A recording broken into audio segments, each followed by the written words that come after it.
Bonjour, c'est Ursule encore. On est le 25 février 2023. Alors, je viens sur la trompette aujourd'hui encore. Et je viens proclamer le retour de notre Seigneur Jésus-Christ. Soyons tous bénis, soyons remplis de sa joie. Amen et alléluia. Alors, quand le sel perd sa saveur, comment la lui rendre? Amen. Comment la lui rendre? Alors, Matthieu 5, le verset 13. Vous êtes le sel de la terre. Mais si le sel perd sa saveur, avec quoi la lui rendra-t-on?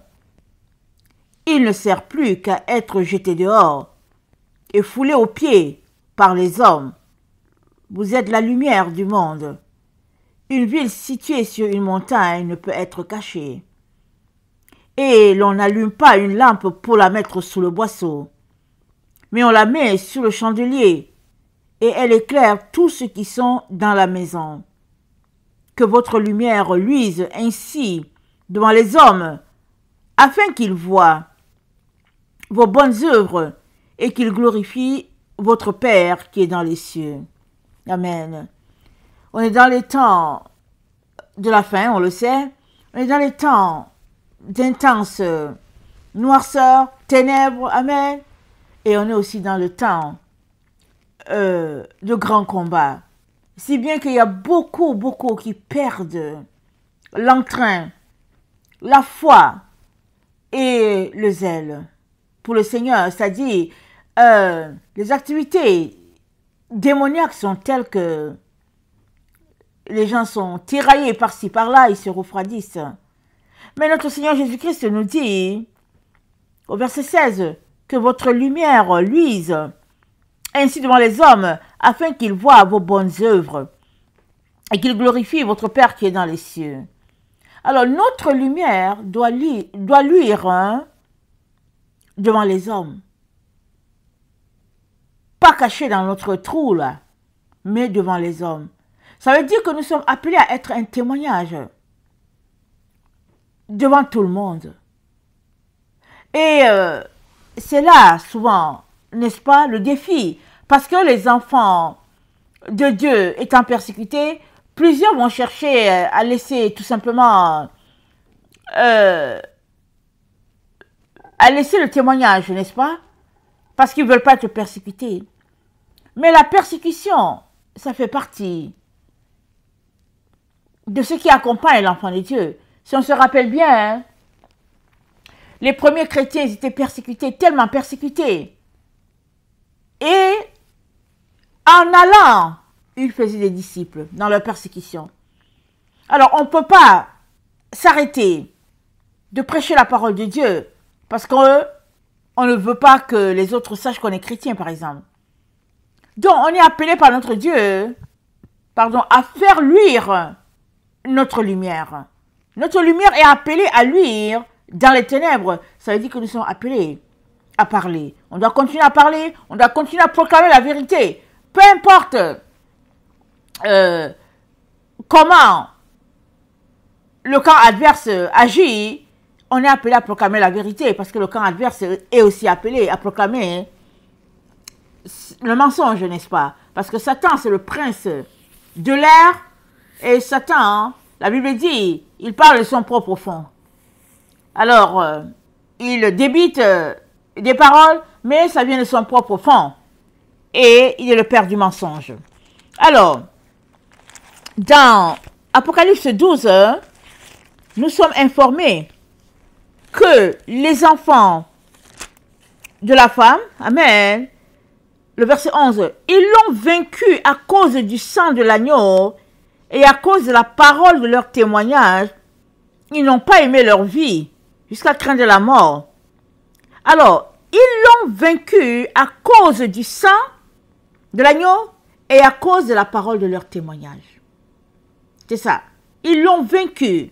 Ils ont vaincu l'ennemi parce qu'ils ont témoigné. Nous sommes appelés à témoigner. Notre bouche est là pour témoigner. Nous devons témoigner de la vérité. Et nous devons aussi témoigner par ce que nous mangeons, par la façon dont nous sommes habillés, par la façon dont nous parlons. Nous sommes appelés à témoigner de la vérité.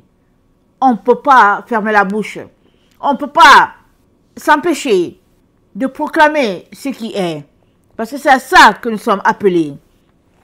Et dans Marc 14, excusez-moi, c'est plutôt Luc 14, n'est-ce pas?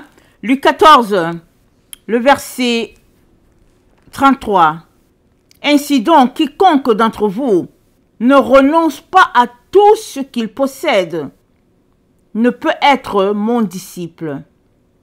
Le sel est une bonne chose, mais si le sel perd sa saveur, avec quoi l'assaisonneront? Non, avec quoi l'assaisonnera-t-on? Voilà. Il n'est bon ni pour la terre, ni pour le fumier. On le jette dehors. Que celui qui a des oreilles pour entendre, entende. Donc, quand le sel perd sa saveur, ça ne sert plus à rien. Maintenant, comment est-ce que le sel peut perdre sa saveur? Comment? Vous savez, dans les pays là où il fait froid, le sel sert à faire fondre la glace. Amen. Au Canada, souvent sur les rues, le sel est versé. Et quand tu regardes ce sel qui est versé, très souvent il est mélangé avec de la terre. Il est mélangé avec de la terre. En tout cas, tu peux pas l'utiliser pour la cuisine. Sa saveur, ça dit c'est gâté, c'est terni. Pour la cuisine, tu peux pas l'utiliser. Tu peux juste le jeter sur la rue. Et évidemment, peut-être ça sert pour que les voitures ne glissent pas. Mais pour ce qui est de la cuisine, on ne peut pas l'utiliser. Alors, voilà un exemple de sel qui a perdu sa saveur. Qui est juste plein de sable. Mais au quotidien, Jésus-Christ dit, nous sommes le sel de la terre. Et c'est nous qui donnons le goût à la terre, à tout ce qui se passe. Les enfants de Dieu, c'est eux qui donnent le goût à ce qu'il y a sur la terre. Les autres peuvent regarder pour dire, ils ne servent à rien. Mais Dieu dit de ses enfants qu'ils sont le sel de la terre. Ils savent qu'ils sont là en mission. Ils sont là pour prier. Ils sont là pour répandre la vérité. Ils sont là pour arracher les enfants de Dieu du royaume des ténèbres pour les envoyer dans le royaume de lumière. Donc, ils sont le sel. Ils donnent le goût à la terre. Et le Seigneur dit, si le sel perd sa saveur, c'est fini et ça ne sert à rien. Mais regardez, au verset 33, il dit,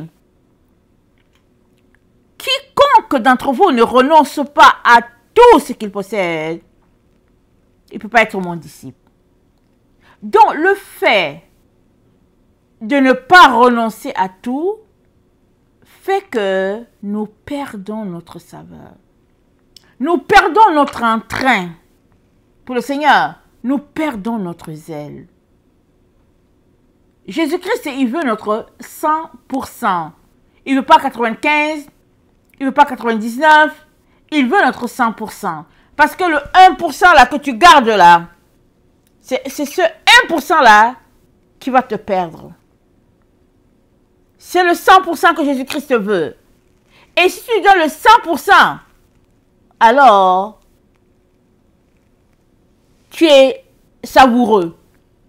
Parce que tu peux faire l'œuvre pour laquelle tu es sur la terre. Et maintenant, c'est une affaire d'amour, n'est-ce pas? C'est une affaire d'amour. Parce que si tu dis que tu aimes le Seigneur Jésus, tu es en train de dire que tu lui as donné ton 100%. C'est ça que tu es en train de dire. Il y a plusieurs personnes qui suivent Jésus pour les retombées de la croix. Ou bien ils suivent Jésus parce qu'ils ne veulent pas périr en enfer. Donc ils disent, je suis Jésus parce que je ne veux pas aller en enfer. Mais ce n'est pas la raison pour laquelle on suit Jésus.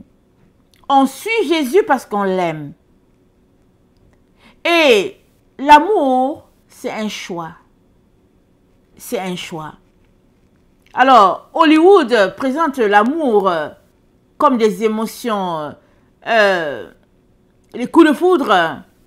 Mais l'amour, c'est une décision d'aimer la personne. Lisons 1 Corinthiens 13. Parce que beaucoup d'enfants de Dieu sont dans la confusion, au fait. Ils sont dans la confusion. Alors que c'est là, c'est écrit. C'est à toi de décider d'aimer Jésus. C'est ta parole qui fait que tu décides de l'aimer ou pas. Alors, dans 1 Corinthiens 13, c'est dit, quand je parlerai les langues des hommes et des anges, si je n'ai pas l'amour, je suis un airain qui résonne, une cymbale qui retentit. Ça dit la cymbale, vous savez, c'est un tam-tam, c'est vide. Quand ça tape, quand c'est vide, ça résonne. Mais si c'est plein, on n'entend pas tellement le bruit. Mais quand c'est vide, alors ça fait un bruit. Alors il dit, quand j'aurai le don de prophétie, la science de tous les mystères, et toute la connaissance, quand j'aurai même toute la foi jusqu'à transporter des montagnes, si je n'ai pas l'amour, je ne suis rien. Et quand je distribuerai tous mes biens pour la nourriture des pauvres, quand je livrerai même mon corps pour être brûlé, si je n'ai pas l'amour, ça ne sert à rien. L'amour est patient. L'amour est plein de bonté. L'amour n'est pas envieux. L'amour ne se vante pas. L'amour ne s'enfle pas d'orgueil. L'amour ne fait rien de malhonnête. L'amour ne cherche point son intérêt. L'amour ne s'irrite point. L'amour ne soupçonne point le mal. L'amour se réjouit. L'amour ne se réjouit pas de l'injustice. Elle se réjouit de la vérité. Un amour, il se réjouit de la vérité. L'amour excuse tout. L'amour croit tout. L'amour espère tout. L'amour supporte tout. L'amour ne périt jamais. Les prophéties prendront fin.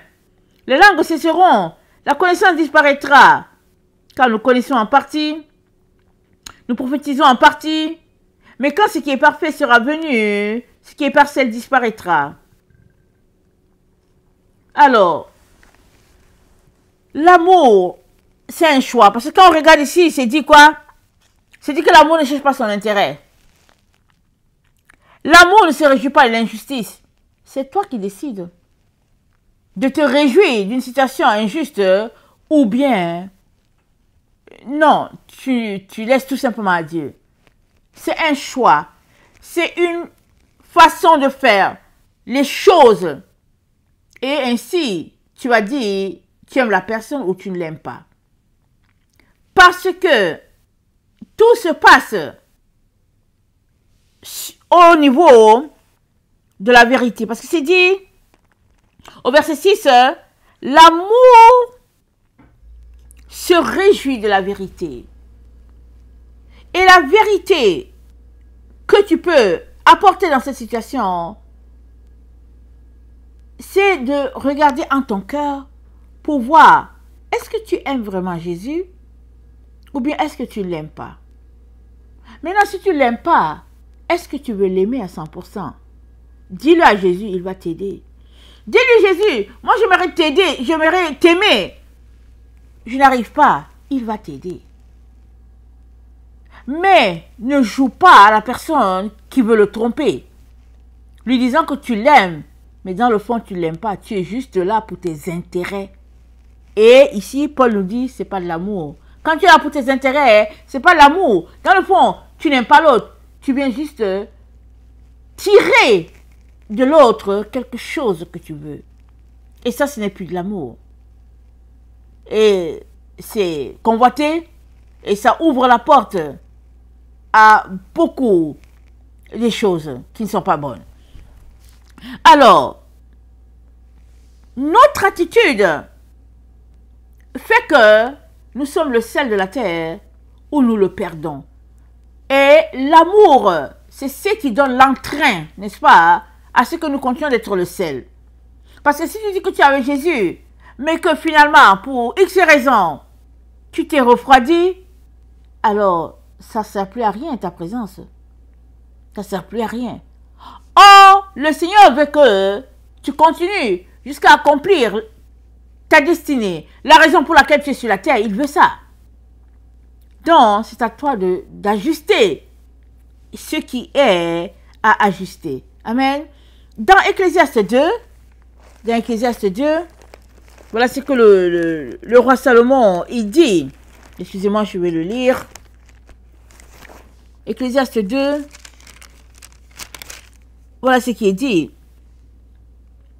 J'ai dit en mon cœur, allons, je t'éprouverai par la joie, et tu goûteras le bonheur.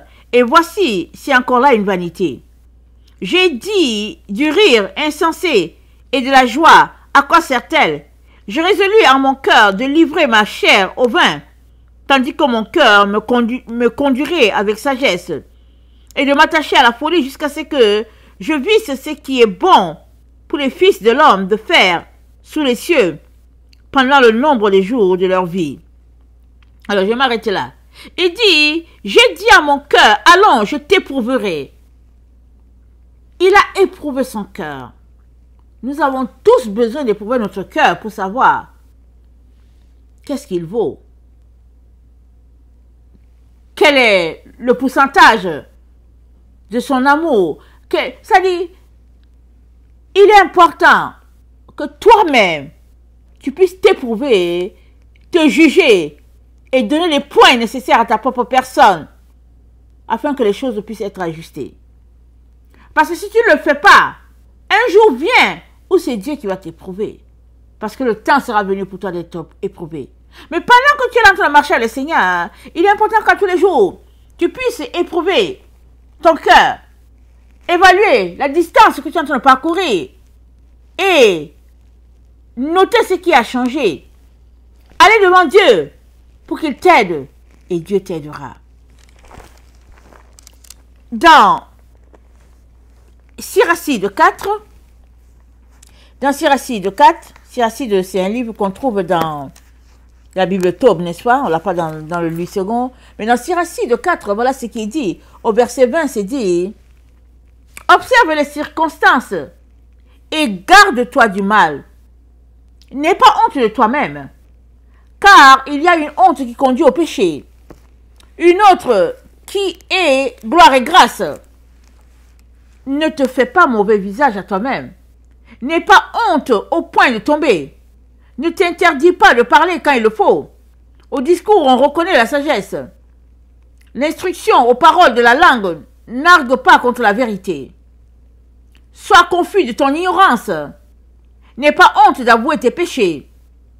Ne prétends pas t'opposer au cours d'un fleuve. Ne prétends pas t'opposer au cours d'un fleuve. Ne t'aplatis pas devant un insensé. Ne te laisse pas influencer par le puissant. Jusqu'à la mort, lutte pour la vérité. Et le Seigneur Dieu combattra pour toi. Ne sois pas hardi dans tes propos, mais paresseux et indolent dans tes actes. Ne sois pas un lion dans ta maison et un poltron parmi les serviteurs. Que ta main ne soit pas ouverte pour prendre et fermée quand il s'agit de rendre. C'est-à-dire, il faut que tu sois quelqu'un qui aime donner, qui aime bénir. Donc, c'est une décision personnelle, des actes posés à tous les jours qui font que tu gardes ta flamme ou bien tu la perds. On est dans le temps où il ne faudrait pas justement perdre la flamme. Il faudrait l'augmenter. Alors, il y a des choses qui peuvent nous aider à augmenter notre flamme. Par exemple, prendre le temps dans le jeûne, la prière. Prendre quelques jours, n'est-ce pas? Se priver de nourriture. Et ça fait que on s'attache plutôt à notre Dieu, n'est-ce pas? On laisse les gens de côté on s'attache à notre Dieu, ça fait augmenter la flamme.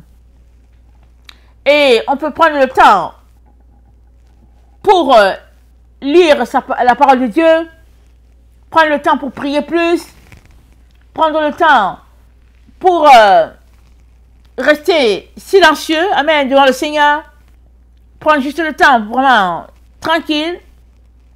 Ce sont des choses qui augmentent notre flamme. Évidemment, la chose qu'on doit faire à tous les jours, c'est de confesser ses péchés. À chaque fois qu'on constate qu'il y a un péché, il faut le confesser. Et puis, il ne faut pas avoir honte de cacher ses péchés à Dieu. Il ne faut pas avoir honte de cacher ses faiblesses. Et puis, il faut savoir qu'est-ce que tu manges et qu'est-ce que tu ne manges pas. Parce qu'il y a des choses que quand tu vas les manger, ça va venir te souiller. Il ne faut pas les manger. Donc avant de manger quelque chose, assure-toi que tu n'es pas en train de t'accorder avec quelque chose de souillé. Et puis, il est aussi très important de savoir qu'est-ce que tu écoutes comme musique. Parce que la musique aussi, ça refroidit beaucoup, surtout nos jeunes. Qu'est-ce que tu écoutes comme musique? L'autre élément, qui sont tes amis? Avec qui parles-tu?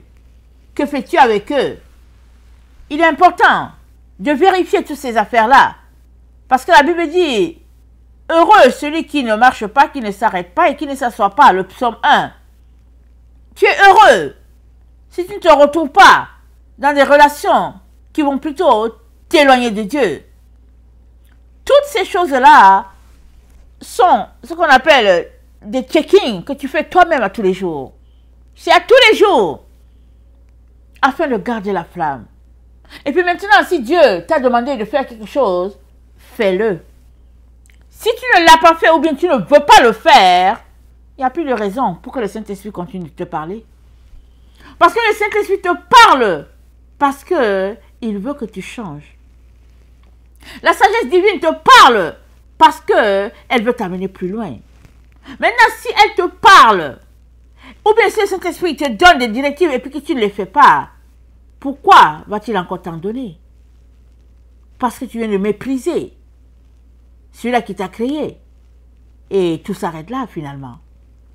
Donc, c'est nous qui donnons à l'Esprit de Dieu, à la sagesse divine, de nous amener plus loin, ou bien c'est nous qui bloquons l'œuvre de Dieu en nous. Nous sommes appelés à prendre vraiment au sérieux notre relation, notre intimité avec Dieu. Nous sommes appelés à nous assurer que nous ne sommes pas en train d'offenser notre Dieu, que nous ne l'avons pas offensé. Et si l'Esprit de Dieu est attristé en nous, retournons rapidement dans la grâce en demander pardon. Retournons demander pardon. Allons-y pleurer devant Dieu. Il va nous faire grâce. Il va nous aider. Il va nous aider.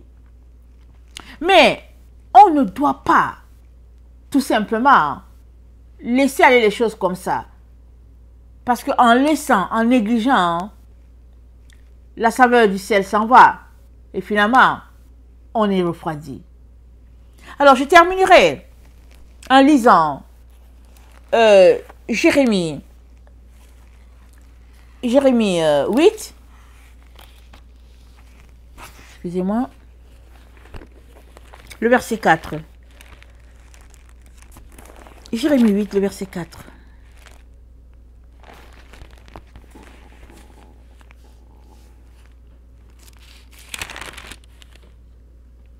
Dis-leur ainsi par l'Éternel. Est-ce que l'on tombe sans se relever? Ou se détourne-t-on sans revenir?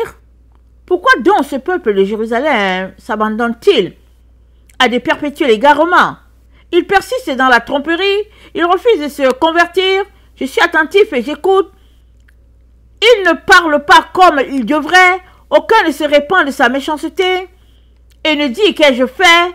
Tous reprennent leur course comme un cheval qui s'élance au combat.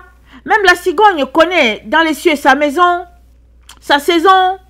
La tourterelle, l'hirondelle et la grue observent le temps de leur arrivée. Mais mon peuple ne connaît pas la loi de l'Éternel. Comment pouvez-vous dire, nous sommes sages? La loi de l'Éternel est avec nous. C'est bien en vain que s'est mise en œuvre la plus mensongère des scribes. Les sages sont confondus. Ils sont concernés, ils sont pris. Voici, ils ont méprisé la parole de l'Éternel. Et quels sages sont-ils? Quels sages sont-ils? Ils ont méprisé la loi de l'Éternel. Une fois qu'on méprise la loi de l'Éternel, si on ne se repent pas, c'est fini. On est sur la route pour que le sel perde tout simplement sa saveur. Parce que celui-là qui est venu pour te sauver, tu l'as méprisé. Qu'est-ce qui te reste encore à faire? C'est fini. En méprisant Dieu, tu es en train de dire que tu as un autre leader. Voilà. Parce que tu ne peux pas mépriser celui-là qui est là pour te sauver. La Bible dit, la crainte de l'Éternel, c'est le commencement de la sagesse. Si tu ne crains pas Dieu, tu ne peux pas aller devant lui pour dire pardonne-moi. Tu es plutôt dans une relation où tu pèses le pour et le contre, tu vois que ça ne fait pas ton affaire, et puis tu méprises ton Créateur. Donc, Dieu, en parlant ici dans Jérémie 8, Dieu nous dit, est-ce qu'on tombe sans se relever?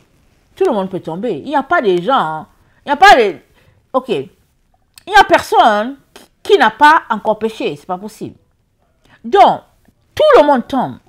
La différence entre les gens, c'est tout simplement que il y a certains qui tombent, ils vont directement devant Dieu pour dire papa pardonne-moi, j'ai péché, ils pleurent devant Dieu. Il y a d'autres qui tombent, qui disent je suis sous la grâce, c'est pas grave. Donc voilà la différence. Et Dieu, il vient, il dit je comprends pas. Il dit aucun ne se répand de sa méchanceté et ne dit qu'ai-je fait. C'est le temps dans lequel nous sommes. Et ce temps-là, ça peut te conduire loin de Dieu, ça peut te refroidir totalement. Les gens sont méchants. Ils sont portés à leurs intérêts. Ils sont portés à se renflouer les poches. C'est une relation de moi. C'est-à-dire eux seulement. Mais Dieu attend que nous venions nous repentir et demander pardon afin de changer l'erreur que nous avons faite. Et si nous agissons comme ça, il nous aidera tout simplement à ajuster les choses et à repartir toujours à nouveau. Parce que la Bible dit, nous sommes une nouvelle créature. Les choses anciennes sont passées. Toute chose est nouvelle. Toute chose est nouvelle à tous les jours, à tout moment. Chaque fois que tu viens devant Dieu et que tu te repens, tout est nouveau. Alors je vais nous encourager à développer une relation de dépendance, n'est-ce pas, une relation de dépendance avec notre Dieu, de telle sorte que il y ait cet engagement-là, cette proximité-là, cette redevance-là entre Dieu et nous, de telle sorte que on soit unis. Amen. Et si toi tu fais ta part, Dieu il va faire toujours la sienne, parce que c'est un Dieu fidèle. Paul dit, si nous ne sommes pas fidèles, lui demeure fidèle. Notre Dieu est fidèle. Alors, accrochons-nous à lui, pratiquons l'humilité, et il nous donnera de ne jamais perdre notre sel et d'arriver à destination. Amen. Que le Seigneur bénisse sa parole. Maranatha, Jésus revient. Amen. Soyez bénis.